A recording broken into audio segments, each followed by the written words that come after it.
Wengine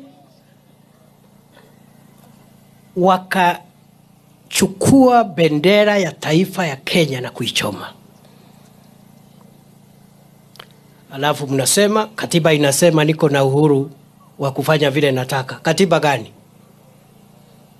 Kuna katiba mbili ama katiba yetu ni moja? Ile moja. Si ni kweli? Hiyo katiba nimeisoma vizuri sana. Mara mingi kutoka mwanzo mpaka mwisho. Mara nyingi. Mimi nimekuwa mwalimu wa chuo kikuu. Nimeifunza hiyo sheria miaka karibu 20 kabla sijaenda kwa siasa.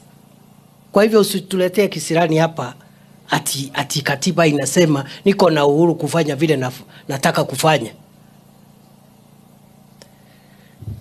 Ndugu zangu wa upinzani, tafadhali tufanye siasa kwa amani, tuuse sera zetu. Sijasema mkubaliane na serikali kwa sababu upinzani haupaswi kukubaliana na serikali.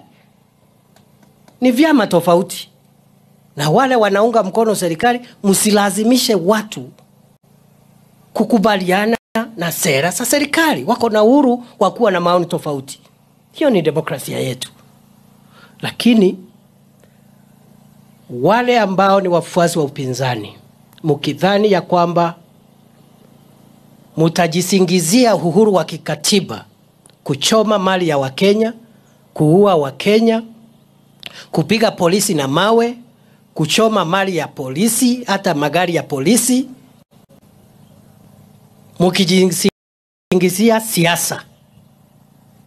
Mujaribu hiyo Jumatano, mujaribu hiyo Alhamisi, mujaribu hiyo Jumaa, mtapata chemtamakuni.